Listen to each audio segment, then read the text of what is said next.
Vamos lá, Atos 14, versos 19 e 20, mudança de tempo.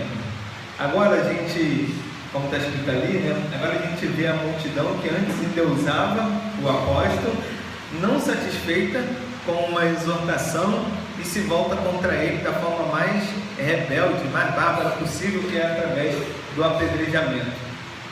Lembrando que essa igreja, ela ainda consegue resistir a essas perseguições, ela continua junta no partir do pão, na comunhão e no vinho, e uma igreja que traduz para a gente a necessidade que temos de prosseguir firmes e constantes na missão, nessa missão que nós fomos chamados. Primeiro ponto que eu gostaria de salientar nesse texto é que o mundo tenta nos matar. O mundo sempre vai tentar nos impedir, porque a maneira mais fácil deles impedirem o avanço da obra de Deus é nos impedindo de agir. É apedrejando, é falando, você é crente, mas você está tacando pedra de todas as outras formas que a gente vê por aí. Algumas palavras boas, sábias e até ungidas que falamos geram sentimentos ruins nos outros. Cristo foi crucificado, e o que ele falou de mal? O que ele pregou de mal? Cristo só deu exemplos de vida, de amor, né, de comunhão, de como se deve tratar o próximo, perdoar inclusive criminosos, mas mesmo assim ele foi crucificado. O sistema, ele sempre vai estar oprimindo os humildes, os ignorantes e os fracos. A nossa liberdade está condicionada à nossa mente.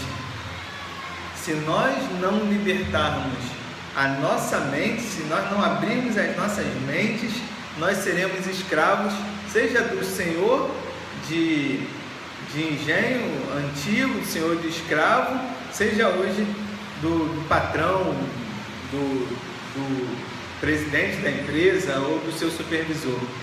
A gente precisa entender que a política nos oprime, que a violência nos oprime, que os meios de comunicação nos oprimem, mas a gente precisa ter claro de que tudo isso faz parte de um plano diabólico para tentar nos parar. Ontem, um tempo atrás agora, não sei se foi ontem, anteontem, eu postei um texto no Facebook em relação à consciência política, e pastores, pessoas, né, melhor falar do pastor, mas outras pessoas, sabe assim, me ofendendo, só faltou me xingar, vai! E eu fico pensando, eu pensei o seguinte: se eles fazem isso comigo, se assim um co-pastor, né, um outro pastor, ou outra pessoa que mais assim me ofendeu, é um crente, se diz crente, se eles fazem isso comigo, que deveriam pelo menos me respeitar, independente da minha opinião, da minha posição política, imagina o que eles fazem com as pessoas que teoricamente não são da mesma religião. Então, que amor é esse? Então quer dizer que se nós amarmos os nossos inimigos, a gente não vai morrer? Vai, assim como foi com Jesus. Mesmo se você falar boas coisas, Paulo fala o que para eles agora? Eu não sou Deus, vocês estão confundindo as coisas. Deus é Deus e eu sou eu. E a multidão faz o que? Não pode. E aí, por ele não aceitar uma coisa que o inimigo está impondo, ele é condenado à morte, porque ele só não foi assassinado nesse texto. Por quê? Porque eles já acharam que ele já estava morto. O que está escrito aí? E eles acharam, né, alguma coisa assim, deram como se ele estivesse morto, por isso que largaram ele lá. Seguindo, se nós estivermos rodeados pelos irmãos, nós revivemos. É algo mais ou menos querendo traduzir que a comunhão é que nos traz vida.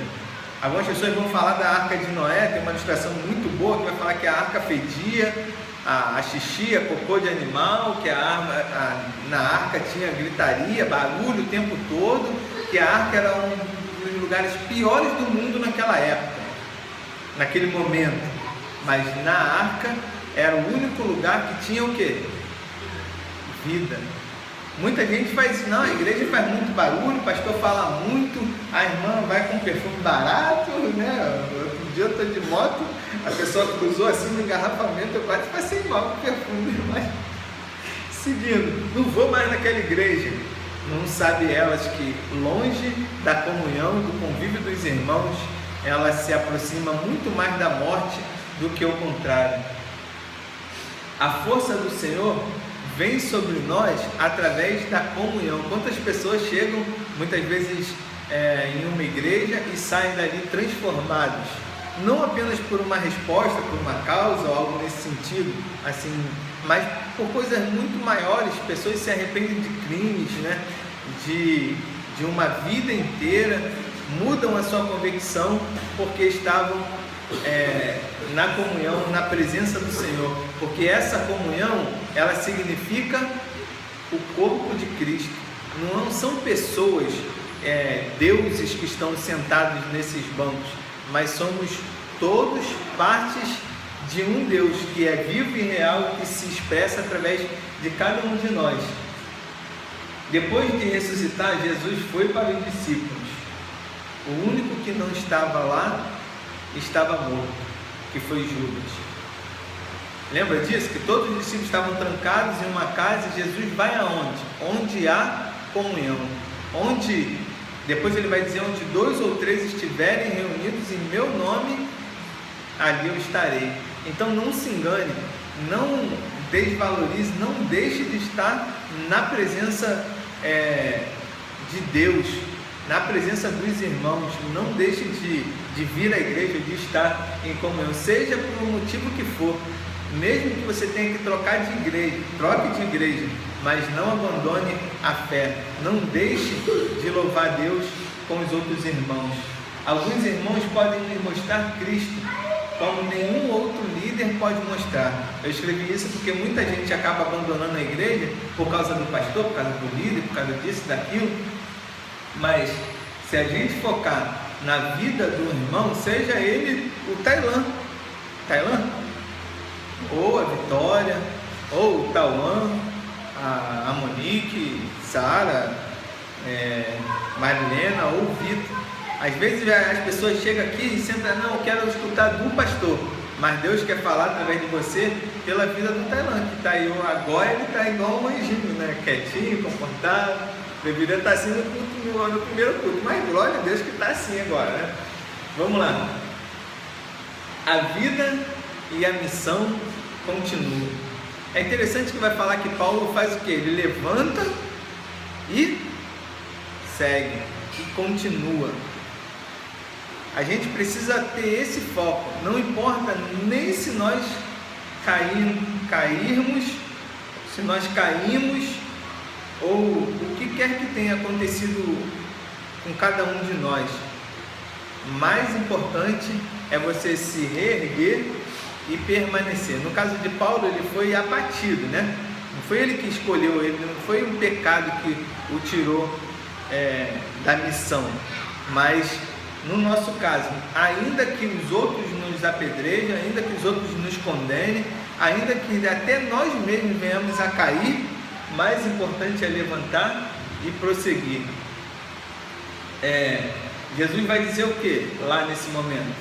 Faça a sua vontade, se possível, passe de mim esse cálice, mas sobretudo, faça a sua vontade.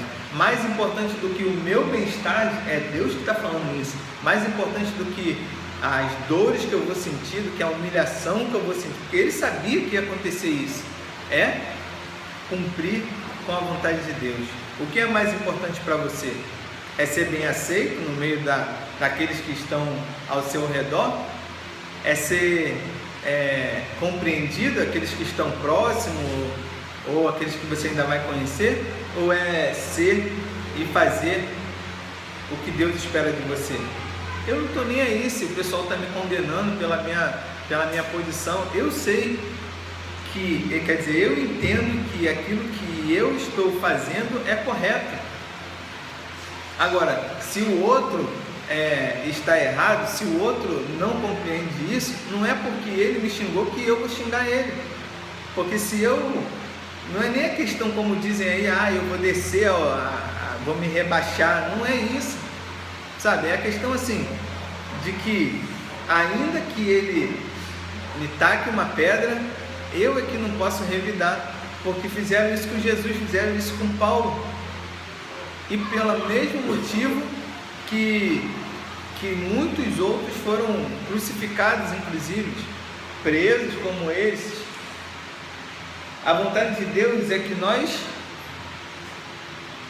possamos seguir em frente, que nós sejamos firmes e constantes, sempre abundantes na obra do Senhor. É o próximo tópico que eu escrevi lá, Não importa o que está acontecendo, é falta disso, é falta daquilo, é dificuldade com isso, é falta de apoio, é falta de dinheiro, é falta de conhecimento, seja lá o que for.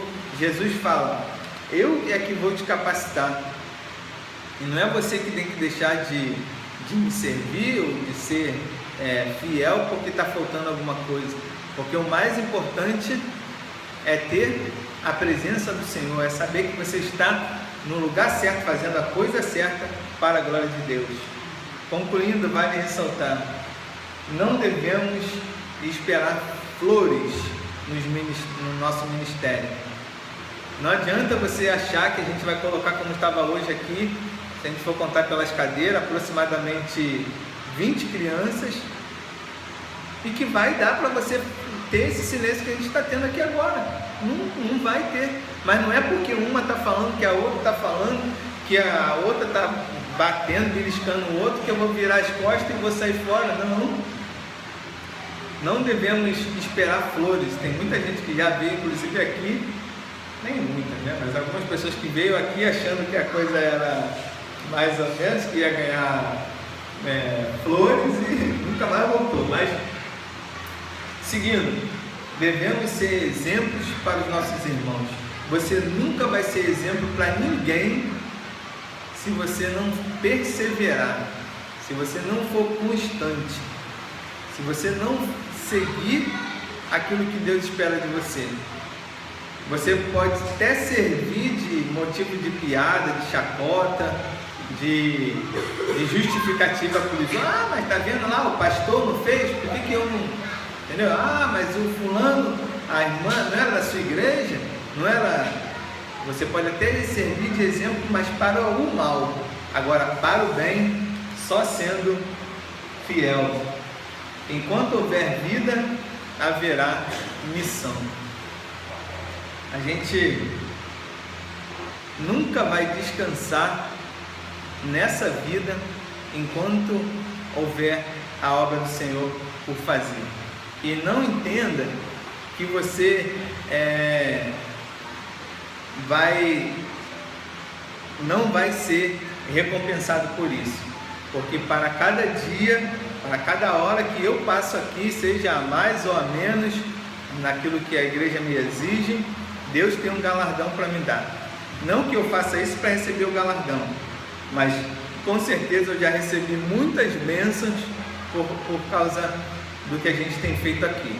Então que você tenha isso em mente.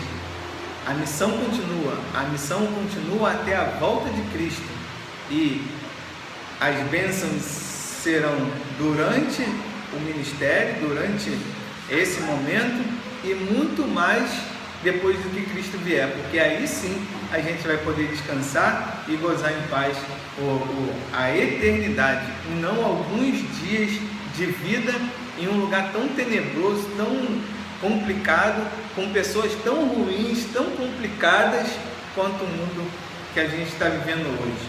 Pessoas tão ruins, covardes, principalmente como os nossos governantes. Que Deus assim nos abençoe.